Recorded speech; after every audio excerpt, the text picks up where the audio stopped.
everybody, welcome back to my channel, and today we are painting this sweet male cardinal, and we are just going to jump right in. I am using Indian red for like 97% of this painting, so get yourself a bottle, and it's the only time I'm not using it is just for like shading and legs and stuff, but Indian red straight from the bottle, and it is wet on dry, and I'm using pretty much the same brush, and I am using the exact same brush throughout the entire painting. And if you've seen a few of my videos by now, you know that's kind of my thing. I just kind of stick with one brush, sometimes two. I'm not a big multi-brush user. It's not right or wrong either way. It's just my style.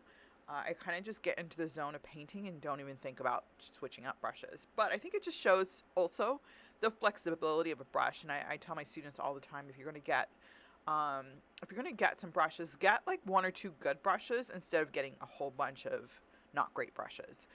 Because a couple of good brushes could really, really go a long way. So I would get like one detail brush and then like one medium-sized brush.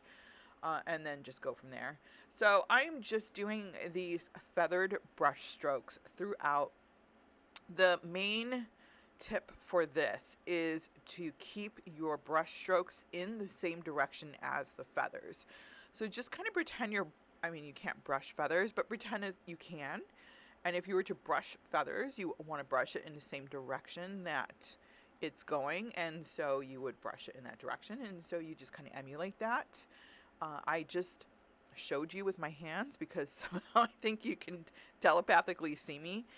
But yeah, no, you obviously can't. But just kind of emulate the direction. As you can see, I'm just kind of following the direction of this little guy's feathers. He's a little bit on the stocky side, I would say. Do you guys have cardinals where you are? So I live in northern New England, and lots of cardinals here. See them a lot, and even when I lived in Phoenix, Arizona, we would see them occasionally. We were in the north end, in North Scottsdale, if you're familiar with the area, and it was north enough that we would see cardinals once in a blue moon, very rarely, but we would see them. Definitely would see them more in northern Arizona, but it was rare in the Phoenix area for me to see them. I'm sure I'll get that person who's like, no, I see them all the time and I live in central Phoenix. I didn't. I only saw them once in a while. Okay, so now I'm adding a little shadowing to the tip of his fur, his feathers. I'm just using sepia right now. This is kind of an ongoing debate with my students. Is it sepia or sepia? I actually go back and forth between the two. I sometimes say sepia, I sometimes say sepia. I'm sure there's a correct way. I've just never looked it up, which is kind of odd. So now I'm using the sepia. See, did I go back and forth? I don't know. I'm using the sepia to just do some shading in there while it's kind of still wet, so it blends a little bit better. And then for the underside of his tail here, I put in a little bit of burnt orange because it is a little bit lighter on that side, but you'll be able to distinguish it from the rest of his body. It won't look like his tail's kind of blended into his entire body. It'll be kind of like the backside of it, which is what we want. And then I took a little bit of that sepia. See, I switched out sepia. Now you're going to notice it. Sepia, and I did a little bit of shading underneath so that you could see it is actually his tail and not just a weird shaped body. I think that's important. Then I'm taking some carbon black, and I am putting more of the distinction within his wing feathers, because the wings definitely are different from the rest of his body. He's got that down feather going throughout his body, and then the wings are going to be a little bit more of the longer, stiffer feathers that we see. And so we're trying to just kind of show that a little bit with I use a little bit of the carbon black, and just put some little streaks and stuff in there. Now I am doing his little beak, and if you look at male cardinals, their beaks kind of range from like reddish to orangish to even some yellow sometimes, depending. And from what somebody's told me recently, their colors change throughout the season as well. So it's not just like they have this one color throughout their life. So their colors will change, and they explained why, and I forgot what it was. But anyway, So I did a little bit of an orangish red, so the burnt orange with the Indian red to his beak, and then I lifted it because I wanted it a little bit lighter, so I can have a little bit of that highlight. But I will go back through later and add a little bit of the darker tones. And now for his little legs, we are doing kind of like it's a carbon violet mixed in with the sepia, and I also lifted it so that it's a little bit lighter just to get kind of that grayish purplish skin tone that they have. And then I'm just kind of using the same color in his eyes, leaving a little bit of the highlight point above it, but I will go through and end up kind of going all over the place with his eyes and end up not having the highlight because it just looked weird to me, and so I filled it in. But yeah, so I was rolling with it. So now I'm putting a little bit more of the detail. So I'm using just a little bit of the Indian red. I haven't really cleaned my brush, so there might be some sepia left in my brush, giving a little bit of a darker tone. I don't really clean my brush unless I absolutely have to, because I like that kind of color just staying with it. And as you can see, I'm using it to just kind of add a little bit of shadowing to his tail. No, his tail's not cut off. That's where the branch is going. So obviously the branch is behind, or the tail is behind the branch. So that's why there's a big gap in his tail. So now I'm just adding a little bit more shadowing of the tail sticking over. I don't know what that is. Is that like his butt? I think it is. I don't know if that's like his butt. It's like their little extra butt tail thing. So I'm putting a little bit of extra shadowing in there. Hopefully nobody ever watches my channel to try to be like, oh yeah, let's learn the proper terminology of absolutely anything, because that is just not what I do. Even in art, I just make stuff up. So now I'm just going to go back and using more of the Indian red. I was going to say the birdie is dry. He is dry. So the painting is dry now. So when I'm adding the Indian red detail shadowing, even though it's the same color I use, it is giving it that depth because it's dry. So it's just adding another layer and just making it naturally darker and giving it more value.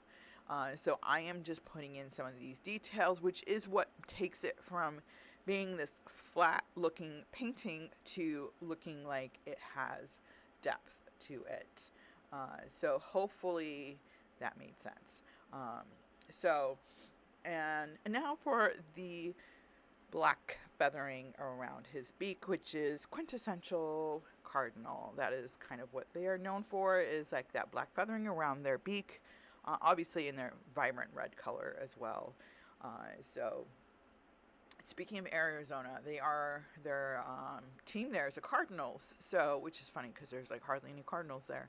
But I think that's because they bought the team from someone else. I don't know why I'm talking on this subject matter. I am the absolute least qualified human being on earth to discuss sports ever. I know nothing about it. I don't even know what sport the Cardinals are. I just know that I recently had somebody ask me from Arizona to paint the Cardinals bird on their helmet. So their fire truck helmet. So that's the only reason why I even thought of it.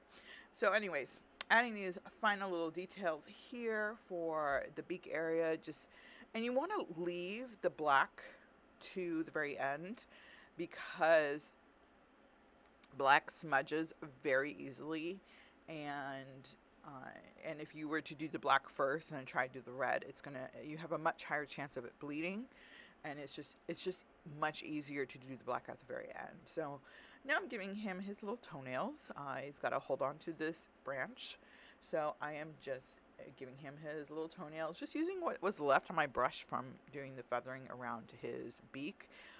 As you can see, I'm still using the same brush, which is a rather large brush to be doing this kind of detail, but because it's a good quality brush, it's a Princeton, I'm able to just use the tip of the brush to do these nice little detail lines. And that's what I was talking about. If you get a good brush, you can get good details out of the tip of the brush. And now I'm using a little bit of a sepia and the burnt orange to add some shading to the underside of his beak. Obviously, their beak is, it's in two. They have the top and the bottom. So I want to put some shading where the top one overlaps a little bit, give it some dimension. And as you can see, now you can see a little bit of that highlight because I added another layer and I had that lighter one there. I don't know. I think in hindsight, I might want to add a little bit more red to his beak, but I don't know. It's working. It's one of those things where I was kind of like, I don't know. Do I want more coloring? And like I said, I did go back and forth on his eyes, and I was like, I don't know. This white is a little much. And then I filled it in, and then I lifted it, and I filled it in. I just ended up sticking it again in, and I think I just stuck with it because although I did kind of want white reflection, it just wasn't working for some reason for me. So, alas, I didn't do it. So now I'm just doing a little bit of the just kind of the muddy water for the branch. And it's wet on wet, so I'm not really creating a color. If you want to go more in depth for the branch, you're more than welcome to. I am doing this for a paint night, so I'm trying to keep it as simple as possible. I absolutely would under other circumstances put a little bit more detail in the branch. So I'm going to put in these little the little grooves that go into the branch, and then I'm just going to take a clean wet brush and go right over it just to smooth it out because it's just a little too much for me. But that's pretty much it for the branch. I'm not really spending too much time with it. I probably, under other circumstances, would have done like a dry brush. But that's pretty much it. And it's a simple one. Let me know what you think. Did you like this one? Do you want to do more birds? I'll see you in the next video.